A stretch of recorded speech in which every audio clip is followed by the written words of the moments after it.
Olá, sejam muito bem-vindos a esse canal. Se você é novo por aqui, olha, fique à vontade. Já sentiu medo exagerado de ser rejeitado? Ou de que as pessoas em algum momento pudessem te abandonar? E esse medo ele pode nem ser concreto, né? Nem ser real, mas basta um silêncio, um afastamento, uma mudança de comportamento para você criar cenários imaginários na sua cabeça. Esse medo exagerado que você sente acontece por várias razões. Vamos falar um pouquinho sobre isso? Mas antes, deixa eu me apresentar. Olá, meu nome é Sabrina Marli, sou psicóloga terapeuta especializada em relacionamentos, traumas, desenvolvimento pessoal. E é aqui que você vai encontrar ideias poderosas, dicas práticas e reflexões profundas para você transformar a sua vida. Então, se você gosta desse tipo de conteúdo, já clica aqui embaixo, ative as notificações para que o YouTube possa te recomendar novos vídeos meus para você assistir. Vamos para o conteúdo?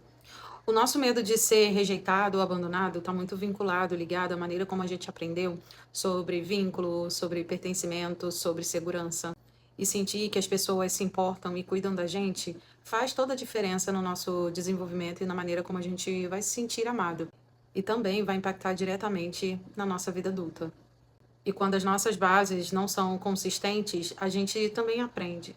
Aprende a construir uma estratégia de sobrevivência só para que a gente supra todas as ausências do nosso desenvolvimento que não foram nos dados, né? E aí, quando a gente fala sobre o medo do abandono, não é só medo ou sobre se sentir vulnerável para o outro nos abandonar. É sobre um sentimento de algo que a gente, né, vivenciou lá atrás. O abandono que a gente sentiu na pele, as ausências, né, a falta de importância, que foram bem dolorosas. Vamos falar mais sobre isso? Então, nesse primeiro bloco, eu quero falar sobre a experiência do abandono e da rejeição no passado. A forma como a gente vai aprendendo sobre segurança, vínculo, né, pertencimento, é muito sutil. Acontece diretamente dentro da nossa casa, dentro dos nossos vínculos familiares, dentro do nosso contexto familiar. E aí a gente vai aprendendo sobre importância com os nossos pais, né? Com os nossos cuidadores. E aí essa experiência de abandono acontece através da ausência paterna. Ah, não tem tempo para nada, nunca tem tempo para cuidar do filho de verdade, né? Às vezes a criança passa o dia inteiro sozinha em casa. E eu não estou falando só de criança, né? Que às vezes a gente sabe que a gente tem as nossas demandas, principalmente quem é mãe solo, né? Mas a gente precisa encontrar um momento de validar os nossos filhos, mesmo que sutilmente. Talvez seu filho não tenha nada exagerado, mas se ele de forma sutil for se sentir pertencente, se sentir amado, sentir o seu afeto, já vai fazer toda a diferença na vida adulta dessa pessoa, desse seu filho. Então, o que reforça essa experiência de abandono, né? A ausência, a falta de demonstrações de afeto, olha, eu te amo, ou abraço, ou beijo, ou demonstrar realmente carinho, ou comprar um presente, ou comprar algo significativo, né? As relações instáveis também, né, gente? Porque às vezes você é uma mãe solo, ou um pai solo, e aí vive colocando pessoas na sua vida. Quais são as garantias que você tem de que essa pessoa vai permanecer, né? E vai construindo na criança essa ideia de que os vínculos são frágeis, são estáveis, dura pouco, né? E consequentemente essa criança ela vai tendo dificuldade de construir vínculos seguros, porque você cada mês coloca uma pessoa na sua vida. Tô exagerando, né? Mas assim muda de relacionamento, tem aí uma dependência emocional, né? Não consegue ficar sozinho, ou não consegue focar, centralizar só na sua vida e no seu filho. Você tem que centralizar no homem, centralizar no relacionamento, centralizar. Eu falo diretamente aqui com mulheres, né? Mas também tem a questão de homem que só quer saber de mulher, só quer saber, não cuida do filho. E aí, quando o filho tá na casa dele, ao invés dele tirar esse momento para poder construir vínculos seguros, né? Ter um tempo de qualidade com o filho, ele vai caçar mulher, vai ir atrás de baile, vai, deixa o filho com a mãe, né? Então, assim, construa vínculos seguros com o seu filho, seja mulher, seja homem. Então, assim, essa necessidade de colocar toda hora uma pessoa na vida do seu filho, da sua filha, é totalmente problemático no futuro para essa criança. Porque no futuro, como adulto, essa criança ela vai entender que os vínculos não são seguros e nem ela mesma vai saber construir vínculo seguro. Uma porque a referência que ela tem é você. E você não é uma boa referência, né? Porque você vive trocando de relacionamento, né? Vive apresentando gente nova para sua filha, para o seu filho, né? Então, assim, estabeleça um vínculo seguro primeiramente com o seu filho, para que quando você tiver outras relações, ele não se sinta confundido, né? E às vezes não está dando um afeto nem pro filho, mas quer botar um relacionamento. Pronto, falei, né? Então, assim, vale a pena a gente colocar uma pessoa na nossa vida para suprir as nossas carências, sendo que a gente tem um filho que está ali olhando para... E assim, gente, quando a gente aprende a construir um vínculo seguro com os nossos filhos, eles realmente correspondem. Seu filho, ele pode ser essa fonte de bem-estar, tudo bem que a gente não pode transferir, né? Mas não é melhor a gente tratar muito bem o nosso filho do que colocar outra pessoa aleatória na nossa vida para dar afeto para ela, sendo que nosso filho está ali ansiando pela nossa atenção?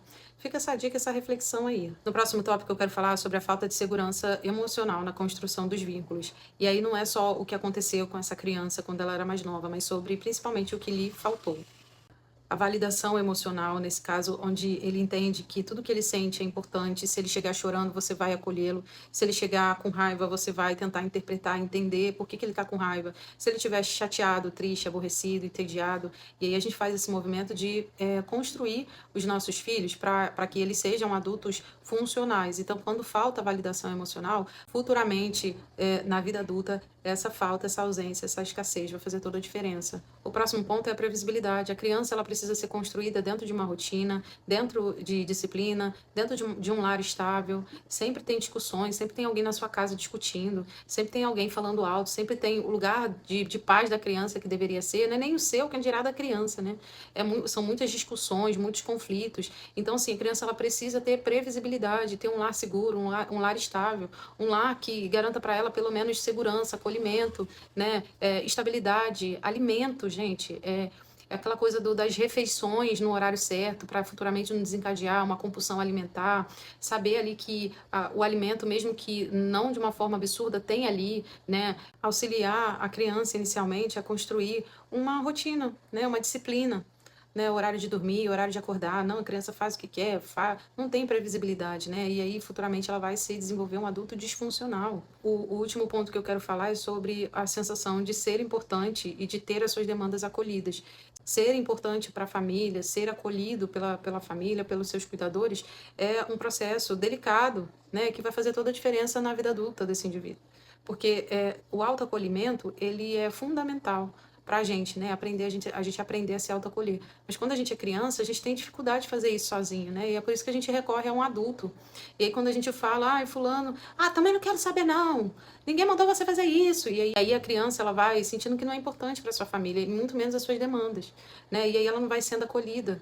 Com o tempo, ela vai achando que tudo ela precisa resolver sozinha, que ela precisa ser autossuficiente, independente. E isso, na vida adulta, traz alguns prejuízos, traz cansaço, traz exaustão, porque ela já vem de um longo tempo sendo esse reforço para ela, sendo esse acolhimento, esse abraço para ela, porque lhe faltou no desenvolvimento, na infância, da família, dos cuidadores. E aí, sem essa base, a criança ela vai crescendo achando que precisa garantir o amor do outro. É nesse momento que a gente acaba se tornando essas pessoas que têm medo do abandono, da rejeição, porque qualquer movimento contrário ou diferente, qualquer mudança, né, o indivíduo fica hipervigilante ou se sente ameaçado, né? Então, sem essa base, o indivíduo ele fica assim muito vulnerabilizado, né, e acaba sentindo constantemente esse receio do abandono e da rejeição. Nesse próximo ponto, a gente vai falar sobre a associação da rejeição ao valor pessoal. E aqui é um ponto muito importante, central, né? Porque a pessoa ela começa a interpretar a rejeição como: se estão me rejeitando é porque tem algo de errado comigo. É aquela ideia, se alguém se afastou é porque eu não sou suficiente. Ou se alguém mudou comigo é porque eu fiz algo de errado. E aí o problema é que esse indivíduo, ele vai atrelar o seu valor pessoal à importância que o outro está dando para ele. E quando ele não recebe, ou quando falta, ele mantém o medo, né, ativado, sempre ativado. Então, para a gente resumir esse vídeo, a gente falou um pouquinho que o medo da rejeição, ele não surge do nada. Ele tem origem ali nas experiências emocionais do indivíduo. E que esse medo também está ligado à falta de segurança, vínculos seguros, validação. E que muitas vezes esse medo ele se sustenta porque o indivíduo ele acaba associando a rejeição à falta de valor pessoal. Bom, para a gente finalizar, o medo do abandono não é só sobre o outro indo embora ou te deixando, mas é sobre o que isso ativa dentro da gente. Talvez a sensação de não ser suficiente, de não ser digno ou de não pertencer. Mas a verdade é que enquanto você tenta evitar a rejeição a qualquer custo, você também acaba fazendo um movimento de se distanciar de si mesmo, de se fragmentar a sua identidade. Para você não se sentir mais assim, não é se colocar totalmente à disposição do outro ou nas mãos do outro, mas é construir dentro de você uma base emocional forte e consolidada. Porque assim, mesmo que alguém vá embora, você consegue se sustentar e não se abandonar. Pensa nisso. Vamos ficar por aqui hoje. Eu espero que você tenha gostado desse vídeo. Se você gostou, curta, comenta, compartilha e ative as notificações para que o YouTube possa te recomendar novos vídeos meus para você assistir. E lembre-se, se você quiser dar continuidade a essa jornada de autoconhecimento, fortalecimento e desenvolvimento pessoal, clique aqui embaixo e ative as notificações para você não perder nenhum vídeo meu. Um beijo para você e a gente se vê no próximo vídeo.